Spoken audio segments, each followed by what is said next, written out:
मसीह में प्रिय भाई बहन, आज का वचन हम सब के जीवन में आनंद और खुशियों को भरेगा, क्योंकि अक्सर हम एक ऐसे परिस्थितियों में होकर के गुजरते हैं जहां पर हमें हमारा बुरा चाहने वाले हमें मिलते हैं, हमारी बुराई करने वाले हमें मिलते हैं, हमारे पीठ पीछे हमारी बात करने वाले लोग हमें मिलते हैं। लेकिन ऐसे लोगों से हम कैसे बचें? ऐसे लोग जो आपका बुरा चाहते हैं, उन लोगों के साथ हम कैसा बर्ताव करें?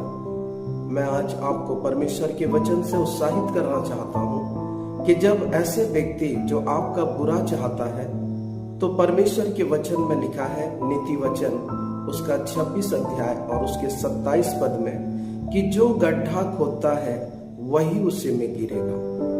आपको जब कोई आपकी बुराई करे या आपको नीचा दिखाने का प्रयास करे, तो उस समय में उस व्यक्ति को आप पलटवार जवाब न दें, परंतु आप चुप रहें, क्योंकि जो बुरा चाहते हैं उनके जो कुछ लक्षण हैं मैं आपको बताना चाहता हूं। कई दफा वो क्या करेंगे, जब आप आगे बढ़ेंगे तो उनको खुशी नहीं होगी। जब वो आपको देखेंगे आपके घर में आप खुशियां मना रहे हैं, आप अच्छे से जीवन यापन कर रहे हैं, तो उनको ये बात चुभेगी।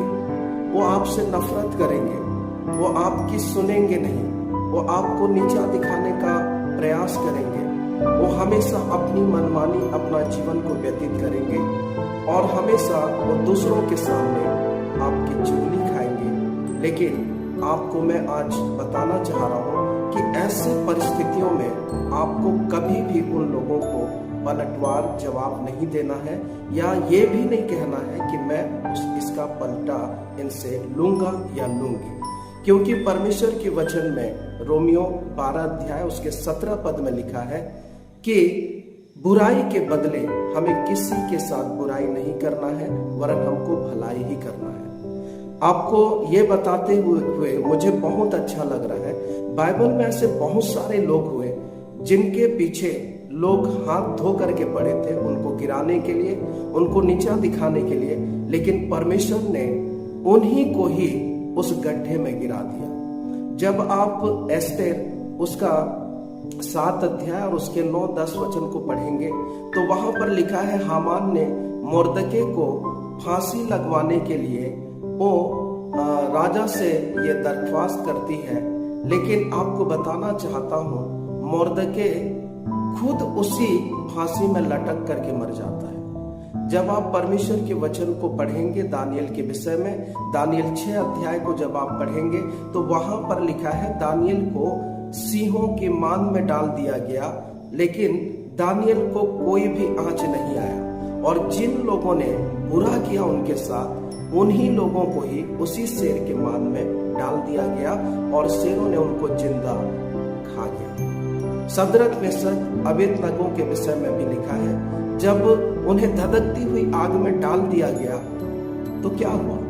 जिन लोगों ने डाला उन्हीं लोगों को उसी आग में डाल दिया गया। ऐसे ढेरों आपको परमेश्वर के वचन में दृष्टांत मिलेंगे, ऐसे सच्ची कहानियां आपको मिलेंगी जिन्होंने लोगों का बुरा करना चाहा और वही बुराई उनके ही जीवन में आ गई। इसलिए जब कभी भी आपके साथ या आपके परिवार के साथ इस प्रकार से किसी भी प्रकार का बुराई या किसी भी प्रकार का बुरा चाहते हैं, तो आपको डरने या आपको घबराने की आवश्यकता नहीं है। बस आप शांत रहें और उन सारी परिस्थितियों में बस केवल एक ही बात कहे कि परमेश्वर, पलटा लेना मेरा काम नहीं, पलटा लेना तो आपका काम है। और गलातियों उसका 6 अध्याय उसके 10 पद में लिखा है, इस बात को हमेशा आप अपने जीवन में करना, जहां तक हो सके आप सबके साथ भलाई करो। और लिखा है,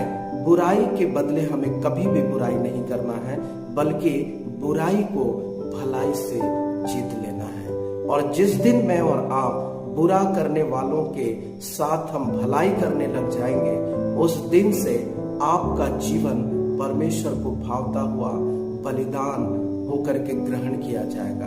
आपका चाल चलन प्रभु को ग्रहण योग्य होगा। इसलिए आज के इस वचन को आप अपने जीवन में जरूर लागू करें। और कभी भी कोई भी आपके साथ बुरा करता है तो आप ये ना कहें कि जैसे उसने मेरे साथ किया मैं भी उसके साथ वैसा ही करूंगा। नहीं, हमको उसका पलटा लेने का अधिकार नहीं है, क्योंकि पलटा लेना परमेश्वर का काम है। परमेश्वर इन वचनों के द्वारा हम सबों को आशीष दे। God bless you.